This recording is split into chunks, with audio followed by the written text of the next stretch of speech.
A Blunder.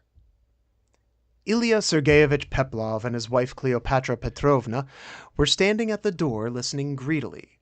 On the other side of the little drawing room a love scene was apparently taking place between two persons, their daughter Natashenka and a teacher of the district school called Shchupkin. "He's rising," whispered Peplov, quivering with impatience and rubbing his hands. "Now, Cleopatra, mind. As soon as they begin talking of their feelings, take down the icon from the wall and we'll go in and bless them. We'll catch him. A blessing with an icon is sacred and binding. He couldn't get out of it if he brought it into court." On the other side of the door this was the conversation. "Don't go on like that," said Shchupkin, striking a match against his checked trousers. "I never wrote you any letters." "I like that, as though I didn't know your writing," giggled the girl with an affected shriek, continually peeping at herself in the glass. "I knew it at once. And what a queer man you are! You are a writing master, and you write like a spider.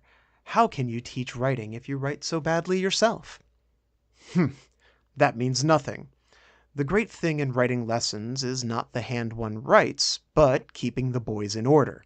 You hit one on the head with a ruler, make another kneel down. Besides, there's nothing in handwriting. Nekrasov was an author, and his handwriting is a disgrace. There's a specimen of it in his collected works."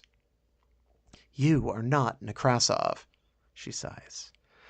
"I should love to marry an author. He'd always be writing poems to me." "I can write you a poem too, if you'd like." "What can you write about?" "Love, passion, your eyes. You'll be crazy when you read it. It would draw a tear from a stone. And if I write you a real poem, will you let me kiss your hand?" "That's nothing much. You can kiss it now if you like." Shchupkin jumped up and, making sheepish eyes, bent over the fat little hand that smelt of egg soap. "Take down the icon," Peplov whispered in a fluster, pale with excitement, and buttoning his coat as he prodded his wife with his elbow. "Come along now."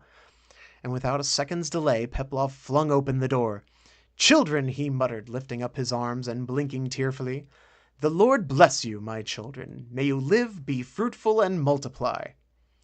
And I bless you too," the mamma brought out, crying with happiness.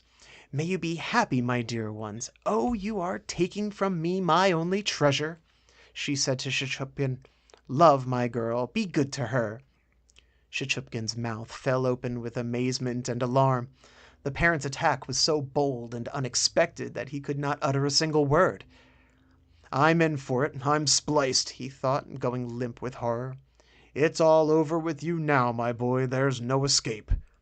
And he bowed his head submissively, as though to say, "Take me. I'm vanquished." Blessings on you," the papa went on, and he too shed tears. "Natashenka, my daughter, stand by his side. Cleopatra, give me the icon." But at this point the father suddenly left off weeping, and his face was contorted with anger. "You ninny!" he said angrily to his wife. "You are an idiot! Is that the icon? Ah, saints alive!" What had happened? The writing master raised himself and saw that he was saved. In her flutter the mamma had snatched from the wall the portrait of Lezhetchnikov, the author, in mistake for the icon. Old Peplov and his wife stood disconcerted in the middle of the room, holding the portrait aloft, not knowing what to do or what to say. The writing master took advantage of the general confusion and slipped away.